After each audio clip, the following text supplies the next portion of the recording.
Assalamu alaikum. I welcome all of you to this new class. Today we are about to discuss about Jean-Jacques Rousseau. This topic is mentioned for 5th semester political science students, and from Rousseau we have to take his views on inequality. So today our topic is Rousseau on inequality. As far as Rousseau's biography is concerned, he was born in 1712 and died in 1778.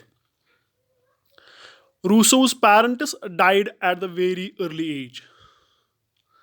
Rousseau did not receive the formal schooling as there was hardly anyone to take care of him, look after him. So he didn't receive formal schooling. He was not admitted in any school.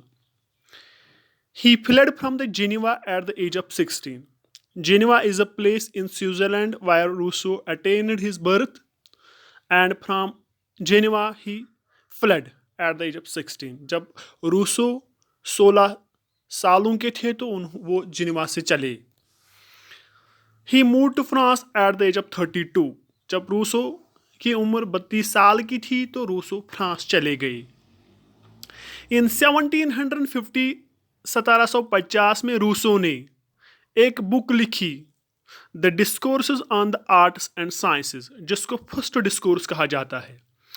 असल में उस वक्त एक competition हुआ था, एक prize competition था कि आर्ट्स और साइंस की वजह से इंसान ने तरक्की की है या इंसान पीछे रहा है, इंसान ज़्यादा करप्ट हुआ है या नहीं. तो रूसो ने लिखा कि yes, man has been corrupted because of the development, because of the progress in science and arts.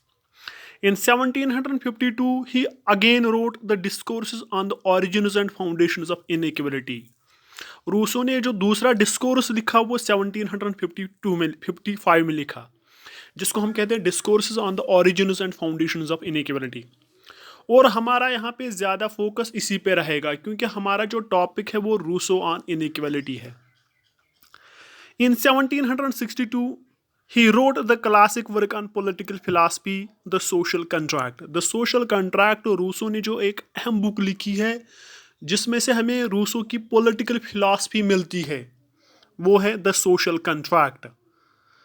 Likewise, he has also written Emile and Confessions, but they are of little importance as far as Rousseau's political philosophy is concerned. Rousseau was a French philosopher. Rousseau एक फ्रांसी philosopher थे. He was a thinker of paradoxes. Rousseau को हम thinker of paradoxes कहते हैं कि हम उसको किसी एक डब्बे में नहीं डालते हैं. जो डिफरेंट थॉट्स है, जो डिफरेंट फिलोसफीज हैं, रूसो की जो फिलोसफी है दैट कैन बी आर, या रूसो को हम वाटर टाइट रूसो की फिलॉसफी को हम वाटर टाइट क्लासिफिकेशन नहीं कर सकते हैं, किसी पर्टिकुलर फील्ड में हम उसको नहीं रखते हैं. रूसो की जो फिलॉसफी है वो लिबरल्स, सोशलिस्ट्स, डेमोक्रेट्स और टोटलिटेरियन सभी के लिए सूटेबल है. सभी इसकी फिलॉसफी से मुतासिर हुए हैं. आप रूसो को जो पैराडॉक्स समझने के लिए आप रूसो की एक स्टेटमेंट बोलो, सुनो. Man is born free. Rousseau ने कहा था कि man is born free but everywhere he is in chains. जो इंसान है, इंसान का जन्म होता है free, is roaming here and there, but with the passage of time there are certain chains, legitimate chains. So man is born free. इंसान का जन्म फ्री होता है. There are no limitations, there are no restrictions as far as a childhood is concerned. But with the passage of time, यही जो व्यक्ति होता है, यही जो नागरिक होता है, कुछ ड्यूटीज इस पे इम्पोज होती है, ये इतना फ्री नहीं रहता है. Rousseau's ideas inspired French Revolution of 1789. 1789 में जो फ्रांस में एक इनकलाब होता है, रूसो की जो थॉट है उसने उस इनकलाब को शेप दी है. In fact, the slogan of French Revolution was liberty, equality and fraternity. Rousseau's ideas laid more emphasis on socialist theory and growth of nationalism. हम देखते हैं फ्रांस में मॉडर्न नेशनलिज्म की शुरुआत हो गई, तो ये actually because of Rousseau's idea socialist theory. Rousseau was the critic of enlightenment. Rousseau जो है वो क्रिटिक माने जाते हैं एनलाइटनमेंट की. Rousseau was against rationalism. Rousseau rationalism के खिलाफ थे. He was a romantic thinker. Rousseau romantic thinker थे. जो लॉक और हॉब्स थे they were rationalist thinkers. To them it was the reason which was helpful in solving the problem. But to Rousseau, it was the reason which was responsible for the creation of problem. Rousseau में reason की वजह से problem हुई.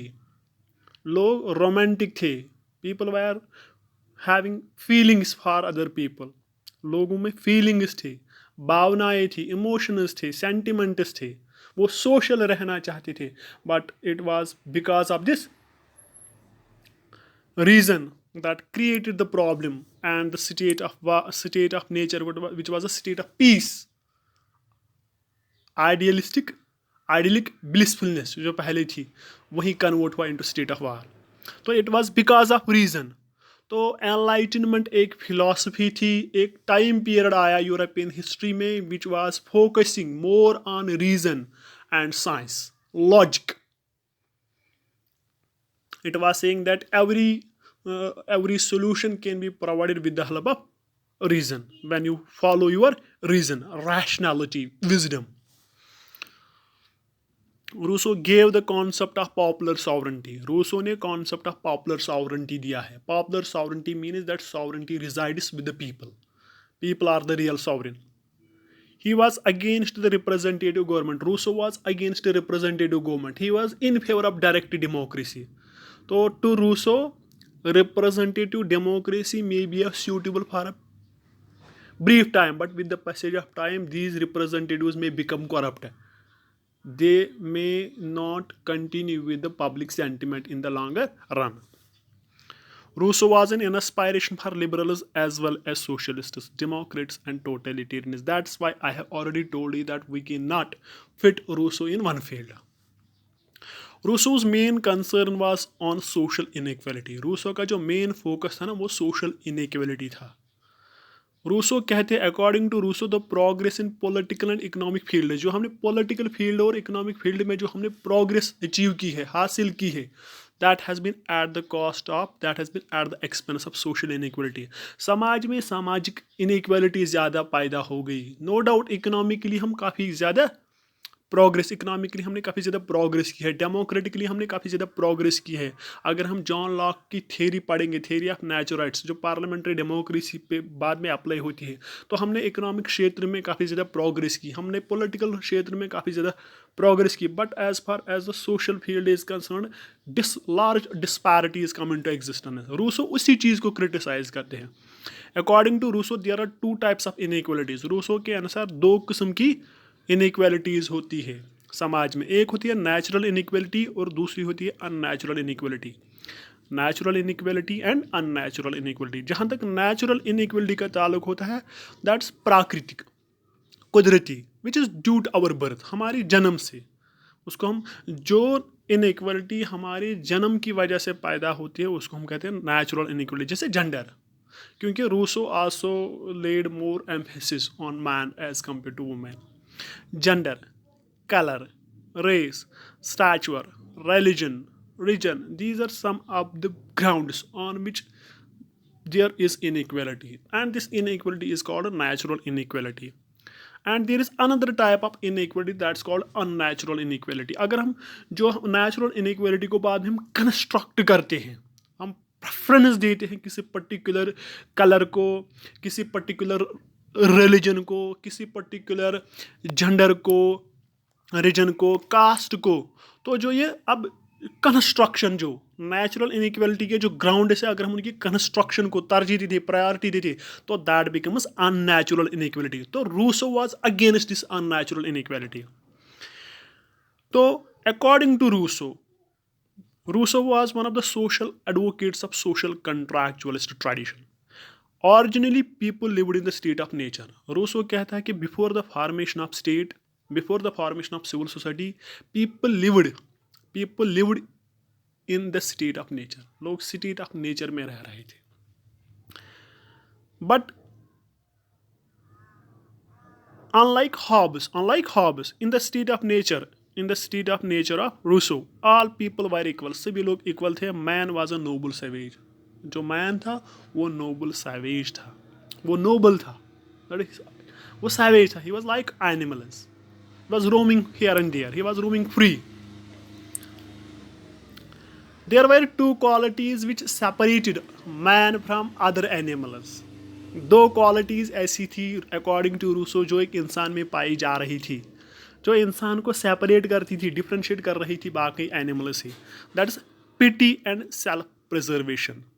इंसान दयालु होता है, self preservation. These two qualities, pity and self preservation, differentiated him from other animals. In according to Rousseau, in the state of nature, there was no notion of happiness or unhappiness, good or evil. Rousseau के जो state of nature, वहाँ पे ऐसा notion, कोई ऐसा कोई idea नहीं था हैप्पीनेस, अनहैप्पीनेस, गुड और evil. In the state of nature man was having limited needs. According to Rousseau, in the state of nature जो मैन हुआ करता था, he was having limited needs as he was living on the boundaries of nature. तो palaeolithic age आप जहन में रखो, जब इंसान एक जगह से दूसरी जगह जाता था तो उसकी जो ज़रूरियात थी वो नेचर से फुलफिल हो रही थी। इन the state of nature man was having limited needs. इंसान की काफ़ी कम नीड्स हुआ करती थी, ज़रूरियात कम हुआ करती थी। एंड ही वाज हैप्पी, वो हैप्पी था क्योंकि उसकी ज़रूरियात कम थी, क्योंकि उसे कुदरत, उसकी नीड जो थी उसकी वो कुदरत से फुलफिल हो रही थी। But with the passage of time हम देखते हैं, with the invention of wheel and agriculture, अगर हम हिस्टोरिकली इसको देखेंगे, with the invention in agriculture, with the invention of wheel, तो सेडेंट्रिक लाइफ बिगेन। उससे पहले इंसान रोमिंग हुआ कर रहा था, लेकिन उसके बाद सेडेंट्रिक लाइफ, सिटीज़ डेवलप होने लगी। तो जब सिटीज़ डेवलप होने लगी तो ज़्यादा से ज़्यादा एक इंसान की ज़्यादा से ज़्यादा इंटरेक्शन होने लगी। इसी तरीके से रूसो कहता है, with the passage of time the craze for perfection leads to the evolution of political society. Political society का एवोल्यूशन कैसे होता है? जब इंसान अब परफेक्शन सोचता है। ये परफेक्शन क्यों? As society is gradually developed due to large interaction of human beings के दरमियान अब काफ़ी ज़्यादा इंटरेक्शन होने लगी। Reason came to the limelight. With the passage of time इंसान में रीजन की भावना पैदा होने लगी, rationality. And it was this rationality which is responsible for the conversion of peaceful state of nature into a state of war. You will see, जो इंसान अभी तक दयालु था, जो इंसान अभी तक जिसमें अच्छी फीलिंग्स पैदा थी, जिसमें एक अच्छी फीलिंग्स डेवलप हुआ कर रही थी अब तक, वही इंसान अब वार टॉर्न होने लगा। वो जो अभी तक कॉपरेशन का सेंटिमेंट अभी तक जो था, now that converted into competition. It was only because of this reason. You will see, with reason came a sense of competition develop, पर लोगों में कंपटीशन का सेंटिमेंट डेवलप हो गया। And they started to make comparison. उन्होंने अब आपस में तुलना शुरू की। Man started to think about their self respect. लोगों ने अपने सेल्फ रिस्पेक्ट के बारे में सोचना चाहा। mine and thine, me and they. The sense of domination and subordination came into existence with the invention of private property and division of labor. जब इंसान में रीज़न की भावना आ गई, जब इंसान रैशनल बना, जब इंसान ने परफेक्शन के बारे में सोचना चाहा, जब इंसान ने कंपटीशन के बारे में सोचना चाहा, तो उसने कहा कि let's grab some piece of land. So it was the invention of private property. Mostly it was the invention of private property that is responsible for the conversion of state of nature, which was a peaceful stage into a war-torn stage. तो invention of private property and division of labour, दो concept, दो issues responsible थे, जिनकी वजह से Rousseau का जो state of nature था, जो अभी तक lock in state of nature था, जो पीसफुल था, वो ही अब कन्वर्ट हो गया into Hobbesian state of nature, state of war. Master and slave came into being, master और स्लेव पैदा हो गई, क्योंकि one who occupied property, one who occupies a piece of land became the master, and one who does not have this land became a slave, came into being, and with it the state of nature, which was a peaceful stage, got converted into a state of war in order to receive the consent of the poor people. अब ये जो masters थे, अब जिन्होंने private property, जिन्होंने land grab किया, उनको अब पता है कि ये जो हैव नॉट्स है, अगर हम मार्क्स की टर्म में देखेंगे हैव्स एंड हैव नॉट्स, उनको अब पता है कि ये जो हैव नॉट्स है, one who do not have land, who do not have property, they will repent, they will repel, वो कल रेजिस्ट करेंगे। तो उस सिचुएशन को इग्नोर करने के लिए, उस सिचुएशन को ख़त्म करने के लिए, in order to end the sense of resistance among these have nots, these slaves, और उनकी कंसेंट हासिल करने के लिए rich established the civil society via social contract. जो रिच पीपल थे, जो प्रॉपर्टी होल्डर थे, अब उन्होंने एक सोशल कॉन्ट्रैक्ट किया, और इस सोशल कॉन्ट्रैक्ट की वजह से एक सिविल सोसाइटी का जन्म होता है। This civil society was not founded on just principles and had corrupting influence. ये जो सिविल सोसाइटी बनाई गई, इसका मेन इंटेंट क्या था? To derive the consent of the property less people, in order to derive the consent, to derive the willing consent of the propertyless people, this civil society was created। इसका main motive क्या था? एक तो consent हासिल करना, दूसरा इनमें जो रेजिस्टेंस का जो सेंटिमेंट है उसका खात्मा करने के लिए। Now this question handicapped Rousseau, and Rousseau was not suggesting us to go back to the state of nature as some people had. अब जब सिविल सोसाइटी की एस्टैब्लिशमेंट हो गई, this civil society was not good, तो कुछ लोग कहते कि अब रूसो का चाहे था कि वो बैक टू नेचर जाएंगे, वो स्टेट ऑफ नेचर में दोबारा जाएंगे, but Rousseau had a mechanism. Rousseau कहता है that's not a better option to go back to the state of nature, so what we will do, new social order to be created, हम एक नया social order create करेंगे, which would help man to realise his nature, जो इंसान को realise मदद करेगा उसका नेचर रियलाइज करने में। तो रूसो कहता है कि एक नया सोशल ऑर्डर क्रिएट किया जाए, जो सोशल ऑर्डर ऐसा होगा which will be based on the just principles, जो अच्छे प्रिंसिपल्स है, which will be based on justice, जिसमें सभी लोगों की लिबर्टी रियलाइज हो, ऐसा हम एक सोशल ऑर्डर बनाएंगे। The social contract which established political society was made, अब दूसरा सोशल कॉन्ट्रैक्ट किया जाता है जिससे पॉलिटिकल सोसाइटी एस्टैब्लिश होती है। The social contract involves the total alienation of each associate together with all his rights to the whole community. अब जो नया सोशल कॉन्ट्रैक्ट किया जाता है, एक पॉलिटिकल कम्युनिटी एस्टैब्लिश होती है, एक पॉलिटिकल कम्युनिटी स्टेट एस्टैब्लिश होती है, और ये स्टेट जो एस्टैब्लिश होती है इसमें हर कोई इंडिविजुअल पार्ट एंड पार्सल है, वो अपने सभी राइट सरेंडर करता है बिफोर दिस रियल राइट्स, अपने आप को रियलाइज करने के लिए, अपनी लिबर्टी एंजॉय, अपनी परफेक्ट लिबर्टी एंजॉय करने के लिए वो अपने आप को एलिनेट करता है फ्रॉम इस इंडिविजुअलिटी, और एक नई कम्युनिटी बनाई जाती है। As a result of the contract, ये जो कॉन्ट्रैक्ट किया जाता है, private individual ceases to exist, अब प्राइवेट इंडिविजुअल कोई नहीं है, as it produced a moral and collective body, क्योंकि एक कलेक्टिव बॉडी एस्टैब्लिश होती है, कम्युनिटी एस्टैब्लिश होती है। This contract made the chains legitimate, जो चेंज पहले इलेजिटिमेट हुआ करती थी on poor people, on property less people, now the chains which have been put on them are legitimate chains, legal change.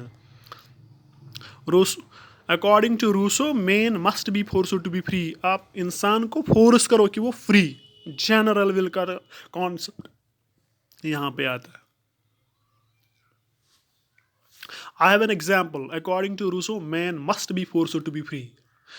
Nowadays, we are handicapped with the COVID pandemic. यहाँ पे valley में, not only at the valley level, but throughout the world, there is a pandemic.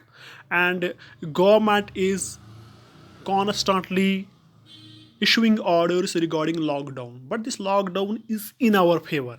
Some miscreants try to roam here and there.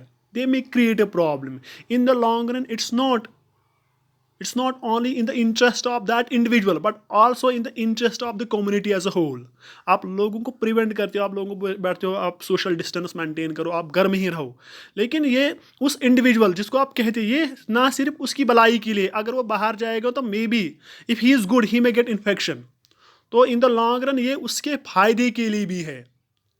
तो man must be force to be free. आप इंसान को force करो कि आप free, आप इंसान को फोर्स करते हो ताकि वो अच्छी, वो रियल फ्रीडम उसको रियलाइज हो. According to Rousseau, general will tends always to the preservation and welfare of the whole. General will का मेन मोटिव क्या है?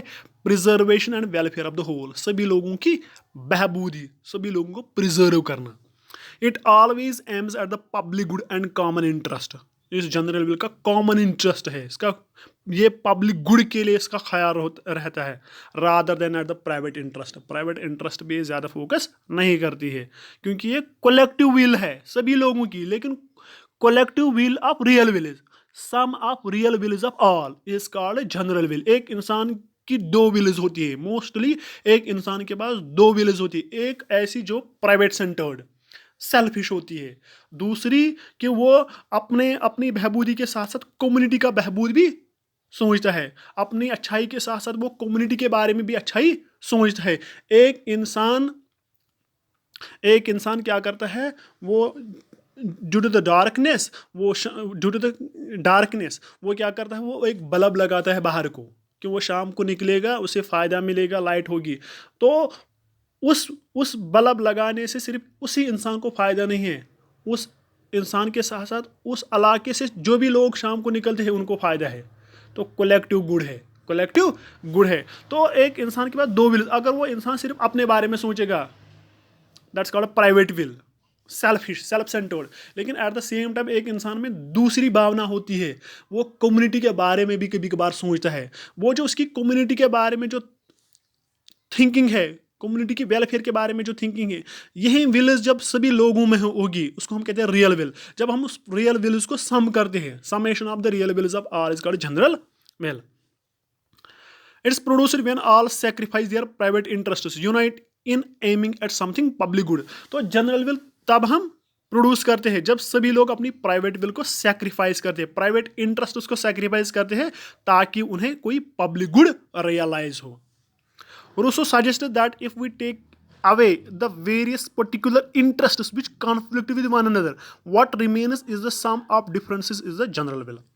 रूसो कहता है कि अगर हम प्राइवेट इंटरेस्ट्स को निकालेंगे, सभी लोगों के जो प्राइवेट इंटरेस्ट्स हैं उनको निकालेंगे, कम्युनिटी में जो सभी लोग हैं उनकी दो विल्स होती है, उनकी एक्चुअल विल होती है, रियल विल होती है. एक्चुअल विल हम उस विल को कहते हैं जिसमें इंडिविजुअल सिर्फ अपने बारे में सोचता है, और रियल विल हम उसको कहते हैं जिसमें इंडिविजुअल अपने साथ साथ कम्युनिटी की वेलफेयर के बारे में भी सोचता है. तो जनरल विल में क्या है कि जो आपकी प्राइवेट विल है, जो एक्चुअल विल है, वो कैंसिल की जाती है, और summation of real wills of all is called general will. Rousseau says that man can be forced to obey general will as his real freedom lies in obeying the general will. Rousseau कहता है कि एक इंसान को आप force करो, आप एक इंसान को प्रिवेंट करो from taking any untoward setup, क्योंकि एक इंसान की अच्छी फ्रीडम, एक इंसान की वास्तव में एक इंसान की जो फ्रीडम है वो तभी उसको रियलाइज होगी जब वो जनरल विल को ओबे करेगा. Rousseau's sovereign is the people constituted via social contract. Rousseau कहता है कि जो मेरा सॉवरेन है वो पीपल है जिन्होंने एक सोशल कॉन्ट्रैक्ट किया है, और इस सोशल कॉन्ट्रैक्ट की वजह से जनरल विल तो लोग सभी सॉवरेन हैं. तो it is the people who are the sovereign. Sovereignty resides in the hands of the people. असल में जो सॉवरेन है वो पीपल है, we the people of India. It's people who have constituted the sovereign. It is the people who have constituted the general will. तो they are the sovereign. तो जहाँ पे सॉवरेंटी लोगों के हाथ में होती है उसको हम कहते हैं popular sovereignty. That's called popular sovereignty. Rousseau कहता है जो सॉवरेंटी ऑफ द पीपल है वो इनएलिनेबल है और इंडिविजिबल है. इनएलिनेबल है और इंडिविजिबल है. इनएलिनेबल हम उसको कहते हैं कि आप उनको डिप्राइव नहीं कर सकते हो. You can not take away the sovereignty from the people. अगर आप उनसे सॉवरेंटी डिप्राइव करते हो तो that's not a general will. According to Rousseau sovereignty resides in the hands of the people and government is but an agency of the people. Rousseau कहते हैं कि असल सॉवरेन लोग है और जो गवर्नमेंट है वो सिर्फ एजेंसी है लोगों की। रूसो डायरेक्ट डेमोक्रेसी के फेवर में था। Direct democracy that existed in ancient Athens, ancient Greece, जहाँ पे वो डायरेक्ट डेमोक्रेसी का कॉन्सेप्ट हो, although that was limited and presently that is found in Swiss. Switzerland में जो कैंटोन्स है और हाफ कैंटोन्स जो है वहाँ पे डायरेक्ट डेमोक्रेसी का कॉन्सेप्ट आज भी है। लेकिन most of the countries through the world have opted for representative democracy because population is very much large nowadays. It's very difficult, it's a difficult situation to accommodate all these people, so we delegate our sovereignty in the hands of these representatives. But Rousseau कहता है कि it's जो representative democracy है, Rousseau representative democracy से general भी हमें realise नहीं होगी। और रिप्रेजेंटेटिव डेमोक्रेसी में कम्युनिटी ओब्लिक पब्लिक सेंटिमेंट ज़्यादा देर तक नहीं रह सकता। मे बी दीज जो रिप्रेजेंटेटिव जिनको हम चुनते हैं with the passage of time they may become corrupt. तो जो हमारा realization of general will है that may become a failure. General will cannot be represented as representative assemblies develop their own interests forgetting common interests। जो common interests जिनकी बुनियाद पे हमने इनको चुना होता है, जिनकी बुनियाद पे हमने इनको वोट दिए होते हैं, with the passage of time that's in background। Rousseau says that general will can not be delegated. Rousseau कहता है कि जनरल विल हम डेलीगेट नहीं करते। Any attempt to delegate it will mean it is end. तो अगर हम delegate करेंगे, सरेंडर करेंगे, तो उसका मतलब है कि जनरल विल का खात्मा हुआ है। It's only the voice of the people that is the voice of God. Rousseau कहता है it's the voice of the people, it's the popular sovereignty is the voice of the God. Rousseau ने कहा है। तो in short we have discussed Rousseau's views on inequality. Rousseau was a French philosopher. उनका जन्म 1712 में होता है। 1778 में वो इस दुनिया से रहलत फरमाते हैं। रूसो ने फॉर्मल स्कूलिंग उनको हासिल नहीं हुए। रूसो ने 10 सोशल कॉन्ट्रैक्ट लिखी है, एक अहम वर्क पॉलिटिकल फिलासफी के नज़रिए से। रूसो ने स्टेटमेंट दी थी man is born free but everywhere he is in chains. Rousseau कहता है कि जो एक इंसान का जन्म से एक इंसान फ्री होता है, लेकिन with the passage of time वो जब एक सिविल सोसाइटी का मेंबर बनता है, एक पॉलिटिकल सोसाइटी का मेंबर बनता है, तो जो उसकी फ्रीडम है दैट इज़ कॉन्स्ट्रेन्ड। उसकी फ्रीडम थोड़ी कम होती है क्योंकि उसको अब कुछ ड्यूटीज़ भी होती है अब एक इंसान के। रूसो कहता है कि Rousseau belong to the social contractualist tradition. जब रूसो सोशल कंट्रैक्चुअलिस्ट ट्रेडिशन के साथ थे तो ऑटोमेटिकली हम कहेंगे कि like Hobbes and Locke according to Rousseau people before the formation of political society, before the formation of state were living in a stage called a state of nature। एक state of nature में रहा करते थे, लेकिन unlike Hobbes and Locke, Rousseau का जो state of nature उसमें 2 phases है। एक फेज है बिफोर प्रॉपर्टी जिसको हम प्री प्रॉपर्टी स्टेज कहते हैं, और दूसरा फेज जिसको हम post property state of nature कहते हैं। जो प्री प्रॉपर्टी फेज जो है वो काफ़ी अच्छा था, वहाँ पे इंसान नोबल सैवेज था, वहाँ पे इंसान रोमांटिक फीलिंग्स एंजॉय कर रहा था। लेकिन with the passage of time जब एक इंसान में रैशनलिज्म का कॉन्सेप्ट आया तो इस रैशनलिज्म की वजह से इंसान में feeling of mine and थाइन develop हो गई। तो जब एक इंसान में फीलिंग माइन एंड थाइन म्यून तो चून मेरा और तेरा डेवलप हुआ, तो इसकी वजह से क्या हुआ, इसके वजह से इंसान मैन बिकेम मोर सेल्फिश। तो उसने पीस ऑफ लैंड गेन किया, उसने एक पीस ऑफ लैंड पे क्लेम किया, उसको अपना प्रॉपर्टी उसने उसको अपना प्रॉपर्टी क्लेम किया। तो उसकी वजह से डिवीजन समाज में हो गए। Those who own this land became haves and those who do not own this land they became slaves. तो अब जो हैव्स हैं उन्होंने एक कॉन्ट्रैक्ट किया, कॉन्ट्रैक्ट इसलिए किया कि उन जो हैव नॉट्स है उनकी रेजिस्टेंस और उनकी विल को हासिल करने के लिए, एक तो उनकी रेजिस्टेंस को ख़त्म करने के लिए, दूसरी उनको विल उनकी कंसर्न को डिराइव करने उन्होंने एक कॉन्ट्रैक्ट किया। लेकिन ये कॉन्ट्रैक्ट जस्टिस बेस्ड नहीं था। तो with the passage of time एक नया कॉन्ट्रैक्ट किया गया जिसकी वजह से स्टेट कायम हुई और बाद में जनरल विल कायम हुई। General will is the sum of real wills of all. एक मैंने पहले ही कहा कि एक इंसान में 2 विल्स होती है, एक वो जिसको हम प्राइवेट विल कहते हैं, जिसमें सिर्फ इंसान अपने बारे में सोचता है, अपने इंटरेस्ट उसको फुलफिल करने के बारे में सोचता है, उसको हम एक्चुअल विल कहते हैं या उसको हम प्राइवेट विल कहते हैं, which is based on self. दूसरी विल ऐसी होती है जिसमें इंसान अपने साथ साथ दूसरे लोगों की कम्युनिटी वेलफेयर के बारे में सोचता है, उसको हम कहते हैं रियल विल। तो जनरल विल क्या होता है? It's a collective, real will of all, sum of real will is a all. So Rousseau was in favor of popular sovereignty, Rousseau was in favor of direct democracy, Rousseau was against representative government. I think it was enough on this topic. Thanks for the same.